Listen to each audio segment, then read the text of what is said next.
Hello and welcome back or welcome to the channel. I'm Loudguns, and in this new series we're running through all of the ships available to buy for aUEC in Star Citizen, telling you a little bit about each one as well as where to find them and how much they cost. To make things manageable, I'm splitting things up by manufacturer, and in today's installment we're looking at Drake Interplanetary. So if this sounds good to you, grab a cup of tea while I roll the intro, then let's get into it.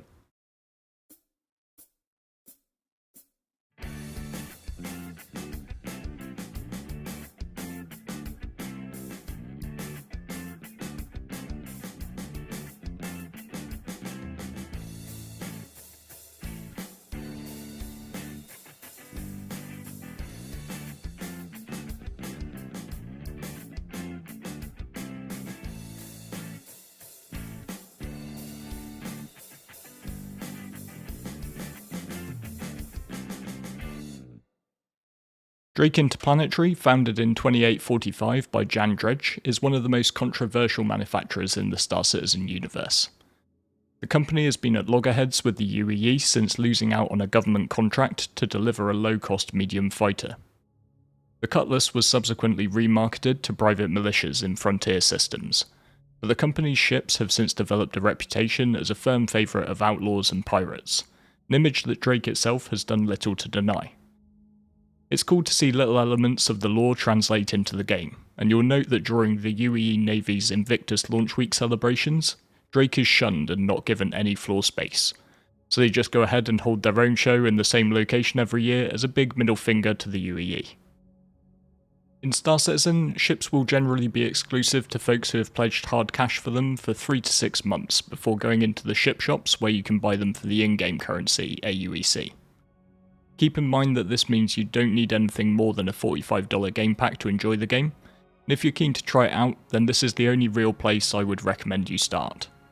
Just be sure to use a referral code when you create an account for a bit of extra starter money. Mine's the one up on screen, but if you've got any friends who play already, ask them for theirs. There are 3 major ship shops in the Stanton system. New Deal on Hurston can be found in the main Tisa Spaceport building at Lorville. Astro Armada is located within the Plaza District of Area 18 on ArcCorp, and the Crusader Industries showroom is found at Horizon's Cloudview Center. You'll find all of the Drake ships in this video at New Deal. Also, don't be afraid to shout out in general chat, or better yet, hop into a community Discord like ours. You'll find a link in the video description. The SC community is on the whole very friendly and welcoming, and people with a certain ship will be more than happy to lend you one to test fly, just before you part with your hard-earned credits. Our first vehicle from Drake Interplanetary is the plucky little forklift, the Mule, and at 68,000 credits it's not going to break the bank. Theoretically, the Mule should be capable of carrying a 1 SCU box in the front and 1 in the back to help with loading and unloading cargo, but for the time being, as of patch 323.1a, this isn't functioning. I really hope it gets worked on, and to be honest that they revise the design a little and allow it to lift bigger crates, because with the cargo changes and personal hangars coming in 324, having an actual use case for this cool little vehicle would be awesome. Right now though, given its low price and small dimensions that mean it can fit into the vast majority of ships with any form of cargo space, it can actually make a decent little runner for things like hostile bunker missions where you need to drive into a target location to avoid AA fire. The Drake Dragonflies are something of a mid-range option when it comes to hover bikes. Not as fast as the likes of the Nox, but with more versatility than either the Nox or the hoverquad. Not only do these bikes pack guns in the form of 2-size-1s, they're also the only option that has a passenger seat. We found this really useful for when we were doing things like taking down comm arrays recently.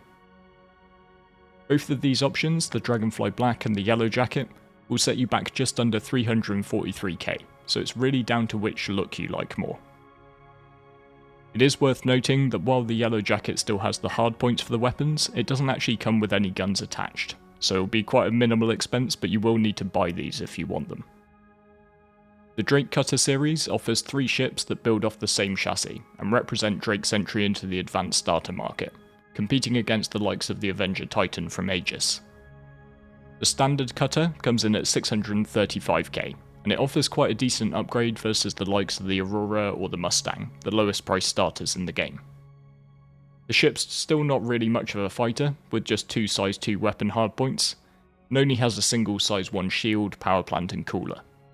But it offers a proper cargo hold capable of fitting 4 SCU on the grid, and a living compartment in a neat tidy package. A big benefit here is that it's relatively new as a ship, so you get things like weapon racks and personal storage lockers that you may not see on some of the older models. The cutter is a nippy little runaround and benefits from VTOL engines that can make for quick entries and exits from outposts. And with a quantum fuel tank capacity of 1,960 litres, the range on this ship beats out the vast majority of its competition.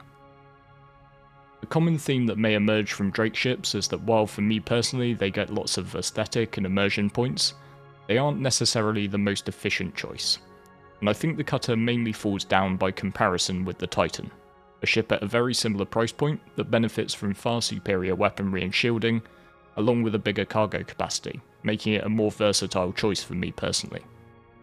That being said, one party trick the cutter has up its sleeve is the ability to just about fit a rock mining buggy, making it the smallest, cheapest ship that could get you into this loop. Just don't try and quantum jump anywhere with the rock, as the door will close and you'll likely go up in flames. The cutter's Scout variant at 706k is a bit of an odd duck, in that it's more expensive for less functionality right now. The key differentiator versus the base cutter is the dedicated scanning station found in the back, but it trades half of the 4 SCU cargo for this. So while currently the scanning functionality isn't in-game, I can't make a big argument for this ship. But if you really want the aesthetics of a big radar dish on top, then you go for it. At a little shy of 1.3 million, we've got the Drake Herald. Billed as a data running ship, the Herald has something of a singular purpose, but one that's notably absent from the game for the time being. In the future, the Herald's rapid acceleration thanks to its massive forward thrust will make it perfect for outrunning any pursuit while you're transporting sensitive data. But for the time being, the Herald's main in-game purpose is actually as a fairly specialist racing ship. Check out the Herald's only class in Anzia Racing's Crux Cup to see these things whip by in the blink of an eye. In the first installment of this series, we were taking a look at the Aegis Gladius light fighter, and Drake's entry into this area is the Buccaneer. Versus its two main light fighter rivals, Anvil's Arrow and Aegis's Gladius, the Buck is the least nimble but the sturdiest, with 2 size 1 shields and 10,580 hull HP. However, in the grand scheme of things, this is still a glass cannon. Thankfully, it is literally bristling with weaponry, sporting a total of 5 weapon hardpoints, 2 size 3s and 2 size 1s on the wings, as well as the top mounted size 4 as standard. The spinal mount can be replaced with a dual size 2 option as well, if you would just prefer more smaller guns. Historically, the Buccaneer was something of a poor cousin to the Arrow and the Gladius, but with the new Master Mode's flight model putting more emphasis on DPS, the Buck is certainly well worth a look. Now earlier in this video, I said that a classic problem with Drake is they often get the style points, but they lose out on pure efficiency. And the exception to that rule for me though is the Cutlass series. Because for what they are and what they cost, most of this 4-ship series is pure perfection, as long as you like or can live with the duct tape aesthetics of the manufacturer, and aren't so into RP that you question the lack of bathrooms. The Cutlass Black at a wee bit north of 2.1 million credits is the base version, and one of the most well-rounded multi-role medium ships in the game. The chassis, with its distinctive pair of large VTOL thrusters, sets the pattern across the series. The pilot controls 4 size 3 weapons, and a top-mounted turret houses a further 2 size 3s. The Black is also something of a low-key missile boat, with a stock payload of 8 size 3s and 8 size 2s, although with a little customization you can opt for truly vast amounts of smaller missiles. In terms of systems, as standard the Cutlasses have 1 size 2 shield and power plant, a pair of size 2 coolers, and a size 2 QT drive slot. Inside the ship, the forward section that houses the cockpit and crew living quarters is near enough identical across all the variants. Once mounted, the co-pilot's chair will rise up above the pilots to give them a line of sight. The quarters also include access to the turret, as well as a weapons rack and bunk beds for the crew. The rear of the Cutty is kept pretty much empty on the Black, giving you a grid of 46 SCU of cargo, and fold-down seats for an additional 6 passengers should you need them. The hold can be accessed by the rear ramp, making the ship perfect for transporting vehicles like the Greycat Rock mining buggy, and side doors making it easy to load and unload passengers and material however it's most convenient. The ship also has a mounted tractor beam controlled from the co-pilot seat, but can just make life a bit easier. And this might matter more in the future when larger containers and items take the added power of a ship-mounted tractor beam to move, whereas right now we can move everything with the handheld options. Overall, the Cutty is an early in-game purchase that I heartily recommend to a lot of people, and compared to a starter ship like a Mustang or an Aurora, it's going to give you that proper jump, plus a bit of multi-crew action. Anyone who's watched my vids for a while now will know that the Cutty is my personal favourite daily driver though, so as much as I try to avoid it, there may of course be a little bias in this analysis. The Cutlass Red is the medical variant, and at 2.9 million credits, it's the second cheapest ship in game that offers medical bed facilities. The 2 tier 3 beds on board here are the lowest quality version in the game, but they do still allow for healing, the treatment of minor injuries, and as of the 323 patch, respawning up to 20 kilometers away. It is worth noting though that the Cutlass Red does lose the turret on top, and that's replaced by a searchlight rather than guns. Of course, the Red may be a solid choice for any medical rescue enthusiasts, but the respawn functionality make it a great option for anyone looking to get into FPS missions in SC, since should you meet your end down at a bunker, you'd be able to quickly get back into the action. The Cutlass Blue at 3.7 million is the bounty hunting variant, designed to stop bad guys in their tracks. Most of the cargo grid is lost as it is with the Red, but in its place you'll find prisoner pods for when there is an option within the bounty hunting profession to take your quarry alive. The Blue also has an ace up its sleeve in the form of a quantum dampening device. While dampeners don't pull people out of quantum travel, that's quantum snares which you'll find on the RSI Mantis, the dampener will jam any quantum drives up to a range of 4 kilometers, preventing targets from switching to nav mode and making an escape. Given the speed of the ship is on the quick side at 215 SCM, 465 SCM boost and 1125 nav, there's very little in the game that can actually outrun you if they don't bolt into a quantum jump before you get into range of the snare. Given all this though, don't let the flashing blue lights fool you. While Drake's marketing positions this as a favourite ship of local militias just looking to maintain law and order in their sector, the Cutlass Blue is in fact a favourite of pirate players, who can use its combination of tackling and firepower to capture their prey. And finally for the Cutlass series, we've got the Cutlass Steel dropship variant at just under 4 million credits. You'll remember from my introduction to the Cutlass series that I said almost all of these ships are perfect. And this ship is something of a meme, but it is undeniably Drake. The Steel takes the idea of a dropship and really runs with it. On top of the crew seats, we've got 18 drop seats, so if you've ever wanted to cram a quarter of a server into one ship with one size 2 shield, then this is definitely the thing for you. On top of the regular Cutlass's weapons, there's the addition of a remote rear turret with 2 size 2s, as well as a total of 6 door guns. One of the funniest videos I think I've ever seen involved a crew riding around doing the wreck site FPS missions in one of these, but with Creedence Clearwater Revival's Fortunate Son just blaring out the speakers. Taking a step back in price, at 2.6 million credits we have the Drake Vulture. Vulture represents the solo entry-level ship into the salvaging profession, and after a few recent changes to how these salvaging ships work, I have to say it's absolutely fantastic. As much as I love my Cutlass Black, if you were to twist my arm and get me to recommend just one Drake ship that should be in your hangar, then this would have to be it. The Vulture allows you to scrape valuable RMC from the wreckage of ships with its 2 size 1 salvage lasers, and while it does this all on a much smaller scale than the Reclaimer, it's perfect and really convenient for a single player. The ship has a 13 SCU depot, then once that is full, you'll need to head down to the lower deck where you can empty the filler station. The Vulture has a 12 SCU cargo grid and space at the foot of the filler station for that 13th box. Although with a bit of off-grid management, you can easily fit in another 5 or 6 boxes. You can then fill the depot again to maximise your time away from civilization.